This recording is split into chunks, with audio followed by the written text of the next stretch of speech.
ಗ್ರಾಮದ ಮಧ್ಯಭಾಗದಲ್ಲಿರುವ ಅಂಗನವಾಡಿ ಕೇಂದ್ರವು ಮಕ್ಕಳಿಗೆ ಎರಡನೇ ಮನೆ ಎಂಬಂತೆ ಕಾಣುತ್ತಿತ್ತು. ಪ್ರತಿದಿನ ಬೆಳಿಗ್ಗೆ ಪುಟ್ಟ ಮಕ್ಕಳು ನಗುನಗುತ್ತಾ ಅಲ್ಲಿ ಸೇರುತ್ತಿದ್ದರು.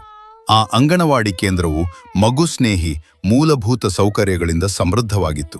ಕೇಂದ್ರದ ಪ್ರವೇಶ ದ್ವಾರವು ಮಕ್ಕಳ ಎತ್ತರಕ್ಕೆ ಅನುಕೂಲವಾಗಿದ್ದು, ಬಣ್ಣ ಬಣ್ಣದ ಚಿತ್ರಗಳು ಮಕ್ಕಳನ್ನು ಆಕರ್ಷಿಸುತ್ತಿದ್ದವು. ಒಳಗೆ ಪ್ರವೇಶಿಸಿದಾಗ ಸ್ವಚ್ಛವಾದ ನೆಲ, ಗಾಳಿ, ಬೆಳಕು ಚೆನ್ನಾಗಿ ಹರಿಯುವ ಕೊಠಡಿ ಮತ್ತು ಸುರಕ್ಷಿತ ಕುಳಿತುಕೊಳ್ಳುವ ಮ್ಯಾಟ್ಗಳು ಕಂಡುಬರುತ್ತಿದ್ದವು. ಮಕ್ಕಳಿಗೆ ಕುಡಿಯಲು ಶುದ್ಧ ನೀರಿನ ವ್ಯವಸ್ಥೆ ಹಾಗೂ ಅವರ ಎತ್ತರಕ್ಕೆ ಹೊಂದಿಕೊಂಡ ಶೌಚಾಲಯವಿತ್ತು. ಇದರಿಂದ ಮಕ್ಕಳು ಭಯವಿಲ್ಲದೆ ಸ್ವತಂತ್ರವಾಗಿ ಬಳಸಲು ಸಾಧ್ಯವಾಗುತ್ತಿತ್ತು.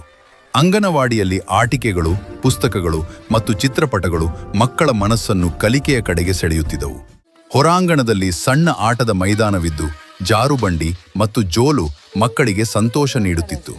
ಪೌಷ್ಟಿಕ ಆಹಾರ ವಿತರಣೆ ಮಾಡುವ ಸ್ಥಳವು ಸ್ವಚ್ಛವಾಗಿದ್ದು, ಕೈ ತೊಳೆಯಲು ಸೋಪ್ ಹಾಗೂ ನೀರಿನ ವ್ಯವಸ್ಥೆ ಇದ್ದಿತ್ತು. ಇಂತಹ ಮಗುಸ್ನೇಹಿ ಮೂಲಭೂತ ಸೌಕರ್ಯಗಳ ಕಾರಣದಿಂದ ಮಕ್ಕಳು ಸುರಕ್ಷಿತವಾಗಿ, ಸಂತೋಷದಿಂದ ಕಲಿಯಲು ಸಾಧ್ಯವಾಯಿತು. ಅಂಗನವಾಡಿ ಕೇಂದ್ರವು ಮಕ್ಕಳ ದೈಹಿಕ, ಮಾನಸಿಕ ಮತ್ತು ಸಾಮಾಜಿಕ ಬೆಳವಣಿಗೆಗೆ ಬಲವಾದ ಅಡಿಪಾಯವಾಗಿ ಪರಿಣಮಿಸಿತು.